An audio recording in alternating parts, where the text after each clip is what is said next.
আলহামদুলিল্লাহ, খুবই ভালো উদ্যোগ। আমি বিশ্ববিদ্যালয় প্রশাসনকে এর জন্য আন্তরিক ধন্যবাদ এবং কৃতজ্ঞতা জানাই। এর ফলে আমি আশা করি যে বিশ্ববিদ্যালয়ে যে মাদকের একটা অপব্যবহার চলছিল এটা রোধ হবে। আচ্ছা, ডোপ টেস্টটা মূলত চট্টগ্রাম বিশ্ববিদ্যালয়ে অনেক আগে থেকে হওয়ার কথা ছিল, যেটা এখন কার্যক্রম হলো।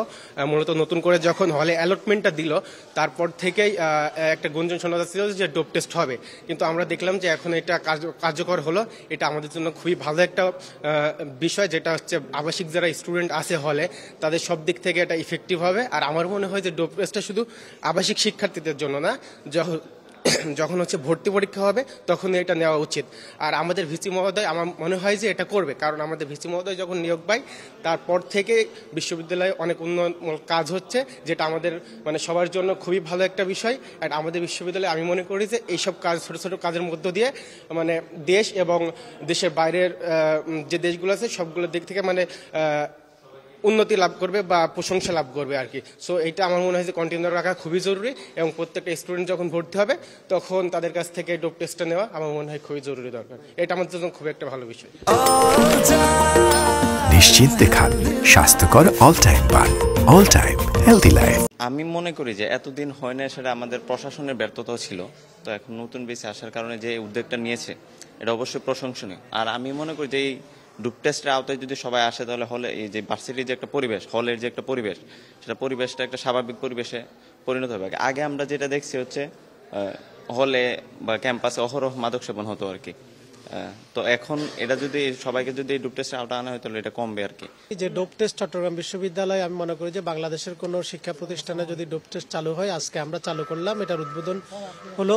এটার প্রয়োজনীয়তা হচ্ছে জুলাই বিপ্লবের পরে যখন আমরা দায়িত্ব গ্রহণ করি, আমাদের হলগুলো খুলে দেওয়ার জন্য যখন আমরা যাই, তখন দেখলাম যে সেখানে মাদকের ব্যাপক আলামত, এবং বিভিন্ন স্পটে আমাদের শিক্ষার্থী, আমাদের আরও বাইরের বহিরাগতরাও মাদক সেবন করার জন্য চট্টগ্রাম বিশ্ববিদ্যালয়ে আসতো। আমরা তখনই ঘোষণা দিয়েছিলাম যে আমরা ডোপ টেস্টের মাধ্যমে মাদক সেবন নিয়ন্ত্রণে নিয়ে আসব এবং মাদক মুক্ত ক্যাম্পাস গড়ে তুলব, হল গড়ে তুলব। সেই ধারাবাহিকতায় আমরা সেই কার্যক্রমটা আমাদের নিজস্ব তত্ত্বাবধানে, নিজস্ব সেটআপে এবং নিজস্ব আমাদের যে ল্যাবের মাধ্যমে আমরা সেই কাজটি আজকে শুরু করছি। এটি আমরা হলগুলোকে প্রথম প্রায়োরিটি দিয়েছি, এর পরবর্তীতে এটা কন্টিনিউয়াস প্রসেস আমাদের এখানে চলতেই থাকবে, এবং আমাদের কর্মচারীরাও যদি মাদকের প্রতি যদি নির্ভরশীল হয় সেক্ষেত্রে আমরা ডোপ টেস্টের কিন্তু বাধ্যতামূলক করব।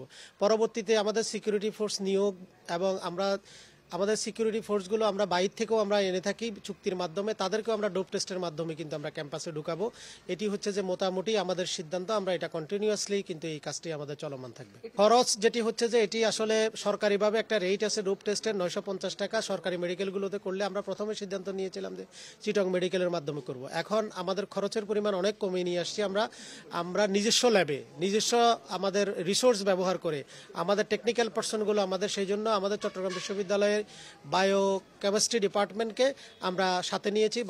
বায়োলজিক্যাল সায়েন্সেস ফ্যাকাল্টির ডিন আমাদেরকে অনেক সহযোগিতা করেছেন, এবং আমাদের চিটাং ইউনিভার্সিটি মেডিকেল সেন্টার এটি করে করছি বিদায় আমরা ছাত্রদের থেকে নিচ্ছি মাত্র 350 টাকা, যেখানে সরকারিভাবে 950 টাকা। আমরা যে কিট দিচ্ছি সেই কিটগুলো হচ্ছে যে সবচেয়ে সেরা কিট, আমেরিকান ম্যানুফ্যাকচার যে কিট, সেই কিটগুলো আমরা ব্যবহার করছি।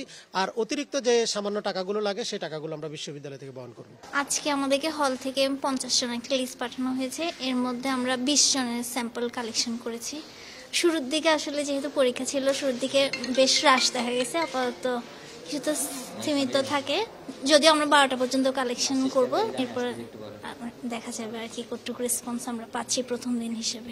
আসলে লিস্টে যাদের নাম আসছে তারা তো আসবে, আর যদি এর মধ্যে থেকে যদি না আসে তাহলে এটা হচ্ছে হল প্রভোস্ট যিনি আছেন তার সাথে উনি হল প্রভোস্ট আমাদের বলছে, এটা শিওর করছে যে তার কাছে যৌক্তিক কারণ দেখাতে হবে যে কোনো কারণে যদি সমস্যা হয়, আসতে পারছে না, পরীক্ষা থাকতে পারে, আবার অনেকেই শারীরিক সমস্যাও থাকতে পারে, তো প্রভোস্ট স্যারের সাথে সাইন নিতে হবে, তারপরে সেটা আবার এই খাতাতে এন্ট্রি করতে হবে পরবর্তী টাইমে। অর্থাৎ প্রত্যেককেই এই টেস্ট করতে হবে যারা হলে আছে আপাতত।